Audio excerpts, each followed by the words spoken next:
So my presentation is on social media and social justice and some critiques of social media. So components of social media, BIPOC creators and white activists create content about racial injustice and then post that content to their profiles. From there, creators use hashtags to make their content easily accessible to those who might follow that hashtag. Some examples of hashtags from my previous slide include I can't breathe, white supremacy, racial justice, decolonize your bookshelf, decolonize your mind, and Black Lives Matter. And as other social media users find creators' content through hashtags, they may share it to their own profiles, influencing their sphere or the people who follow them.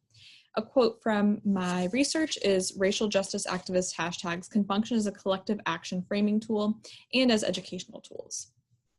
So there are a lot of pros to social media.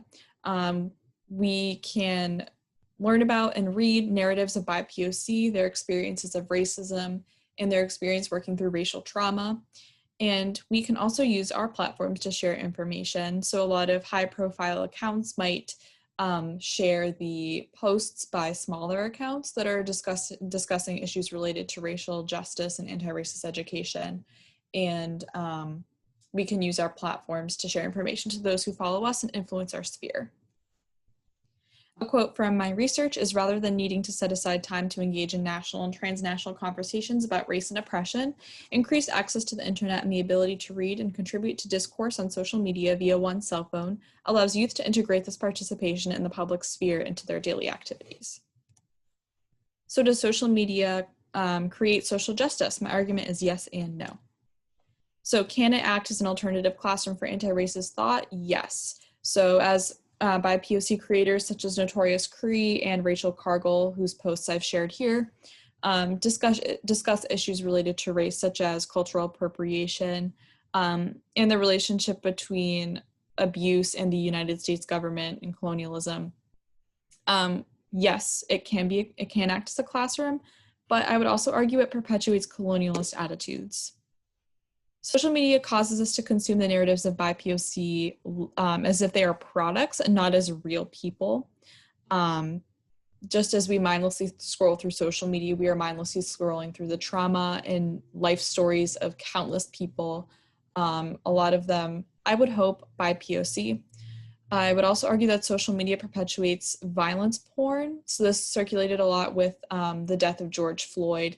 A lot of specifically white people that I have since unfollowed shared that video of George Floyd's final moments. And whereas for white people, it might come with a shock value. It shocks white people out of complacency. For BIPOC, it's extremely triggering. It is a form of racial trauma. This is well documented in psychology that it fires mirroring neurons. So whereas white people see that video and are surprised or horrified, BIPOC see themselves or their loved ones in the place of George Floyd, which is deeply traumatic and triggering. I would also argue that the theoretical understanding in social media consumption of racism is not the same as the reality for BIPOC. White people will never fully understand the scope of racism, even if they've read all of the books and know all the language about it. It's not the same as actually experiencing racism. So some connections between colonialism and social media. We've learned in class that colonialism relies on viewing BIPOC as objects to exploit for white gain. Social media does the same. It relies on viewing the narratives, lives, and trauma of others as things to be consumed rather than experiences had. I want to highlight another post by the Nat Ministry that says, we have been trained to consume. We literally want to eat people alive. Skipping down, white supremacy and capitalism has made us beasts ready for dinner. The scroll life of social media makes you never full and unable to be satisfied. So much like in the story of Stuff, which is a connection I drew to the course content, capitalism sets off a chain where we continue to buy things that then break, so we need to buy another thing. Social media forces us to scroll and scroll and scroll. We will never be able to be satisfied, as what we're truly craving is connection, and what we get is the narratives and trauma of other people. And so we just consume and consume and consume without fully processing the depth and weight of those experiences and the fact that they belong to a real person instead of an account. For social media to be an effective classroom, we cannot see it as a transaction. This is a point I wanted to bring up. I don't believe that social media is beyond the point of redemption, but it is important to realize that social media is set up as a form of colonialism. It's a way of extracting the experiences of others and exploiting them for white gain. An action plan, we must use social media not as something to mindlessly scroll through, but as something to actively engage with as good ancestors, good stewards, and good educators. I would argue that as Gen Z, we grew up with this technology, and therefore a lot of younger generations are watching how we are treating social media in relation to issues of racial injustice. And we really need to set the tone that social media is not something to mindlessly scroll through when you're engaging with anti-racist education. It's something you need to be aware of, deliberate of, and conscious of. We need to be aware of from whom we consume content, why we consume content, and when we consume content.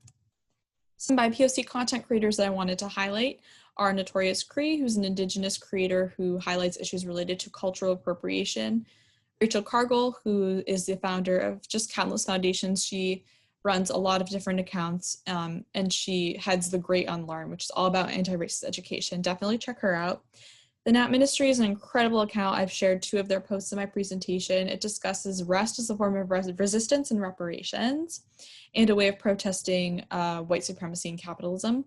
Thunderbird Woman Reads is an Indigenous lit bookstagrammer, and she discusses her mom's experience in the Indigenous boarding schools of Canada, so definitely check her out.